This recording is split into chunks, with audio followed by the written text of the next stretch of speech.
समाचार दौर सच के साथ। नमस्कार, मैं हूं जितेंद्र और स्वागत आप सभी का न्यूज स्पैन में एक बार फिर से।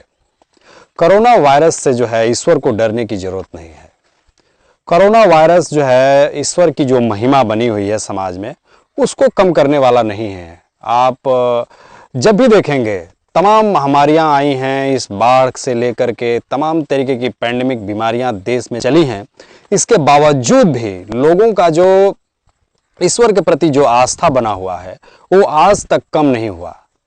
जब भी कोई बीमारी से आदमी उबरता है, जब भी किसी महामारी से एक बार बच करके जब सामने आता है, तो समाज में जो इंटेलेक्चुअल लोग हैं, जो पढ़े लिखे लोग हैं, वो कहीं ना कहीं एक सवाल करते हैं कि अब जो है ईश्वर चूंकि लोगों को बचा नहीं पाया है, लोगों की मदद नहीं किया है, तो अब उसको जो है लोग अब दरकिनार करेंगे, उसका महत्व जो है ईश्वर का वो कम होगा। यानी कि कुल मिलाकर के लोग अब मंदिरों में जाना कम करेंगे। इस तरीके की सोच समझ एक तरीके से जो इंटेलेक्चुअल हैं समाज के, उनके अंदर पनपती है।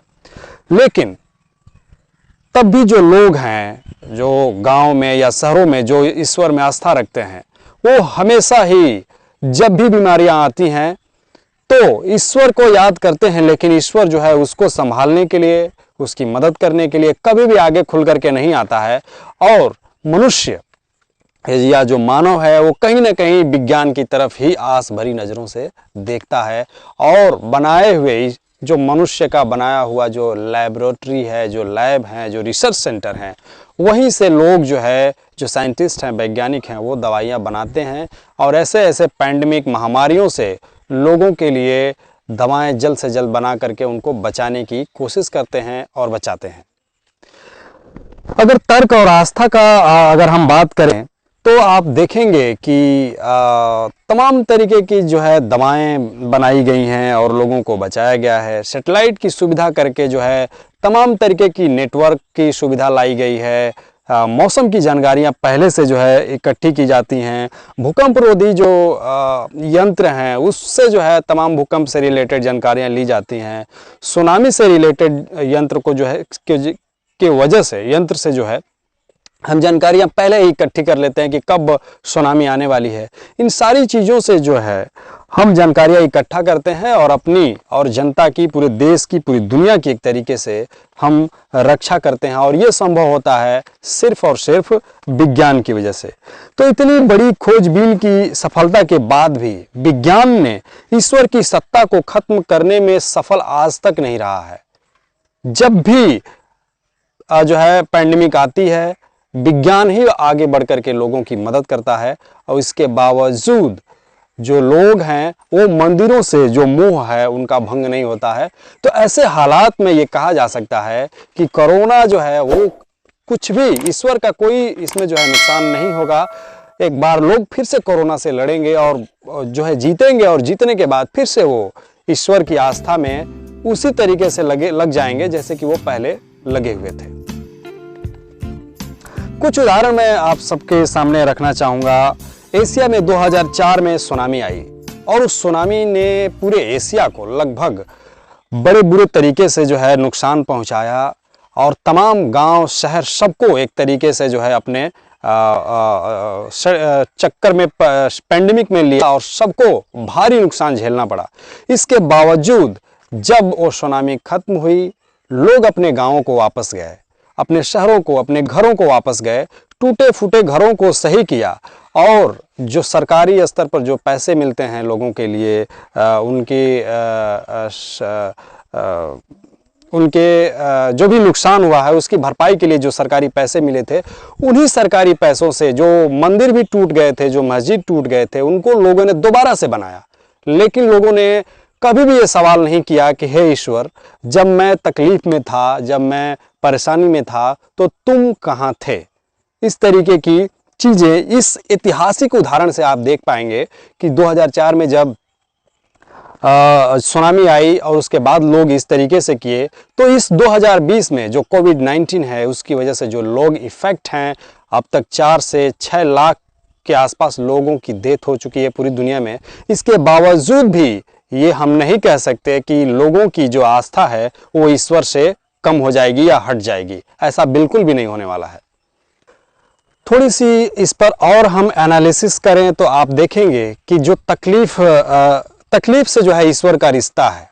जहां पर शिक्षा कम है वहीं पर ईश्वर सबसे ज्यादा है। जहां पर सबसे भयंकर गरीबी है, भूखमरी है, रोगी है, वहां पर ईश्वर जो है सबसे ज्यादा निवास करता है। आप देखेंगे जब रूसी क्रांति हुई थी उसमें लाखों लोग मारे गए थे। उस लाखों लोगों के मारने के बाद जब कम्युनिस्टों की सरकार बनी तो जो पिछले सात दशकों तक यानी कि 70 वर्षों तक जो चर्च का गेट बंद हो चुका था, उसके बाद कम्युनिस्टों की जब सरकार हटती है, जब सरकार उनकी जाती है और दूसरी सरकार आती है, तो फिर से एक बार चर्च का गेट खुलता है और ईश्वर एक बार फिर से जाग जाता है। इस तरीके से हम ये कह सकते हैं कि ईश्वर एक ऐसा चीज है, उसको अगर आप ठंडे बस्ते में भी अगर बांध करके रख देते हैं तो उसको एक बार दोबारा से बड़े जोर शोर से जिंदा होने की आस रहती है। क्योंकि ये तमाम उदाहरण हैं जो आपको बताते हैं, और ये जो अमेरिका है, रूस है, ये सभी सबसे ज्यादा ऐसे देश हैं जो वैज्ञानिकी देश हैं, जो पढ़े लिखे देश हैं। यहाँ पर लोग ईश्वर से दूरियां बना रहे हैं। लेकिन ऐसे देश में अगर आप देखेंगे, चाहे वो पाकिस्तान हो, श्रीलंका हो, इंडिया हो, ऐसे देश जो गरीब हैं, जहाँ आज भी भूखमरी है, 20 करोड़ लोग इस कोविड-19 से सिर्फ पहले भूखमरी के शिकार होते थे। इस समय 80 करोड़ के आसपास लोग जो हैं वो भूखमरी के शिकार हैं। तो ऐसे देश में अभी ताज़ा उदाहरण के तौर पर मैं बता सकता हूं कि मध्य प्रदेश, बिहार, उत्तर प्रदेश में कोरोना माता जो है जन्म ले चुकी हैं और उनको तमाम तरीके के जो है चढ़ावे चढ़ाए जा रहे हैं, प्रसाद चढ़ाए जा रहे हैं। तो इस तरीके के हालात हैं गरीब देशों में, और अमीर देश जो है कहीं ना कहीं इनसे दूरियां बना रहे हैं। तो इस तरीके की चीज़ें हैं, फिर भी हम ये कहेंगे कि ईश्वर जो है वो दोबारा से जिंदा हो जाएगा।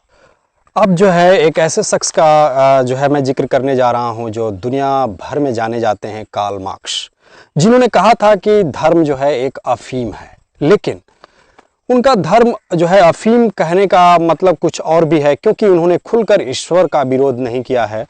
उनका कहना है कि धर्म वंचित लोगों के दिलों की आह है। ऐसे लोग जो तमाम तरीके की जो सुविधाएं हैं उनसे वंचित हैं, एक ईश्वर ही ऐसा है जो उनको कहीं ना कहीं एक आस, एक कहीं ना कहीं एक संतावना देता है।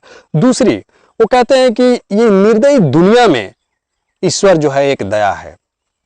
तीसरी, वो बात कहते हैं कि ये बुरे हालात में मिलने वाली संतावना है।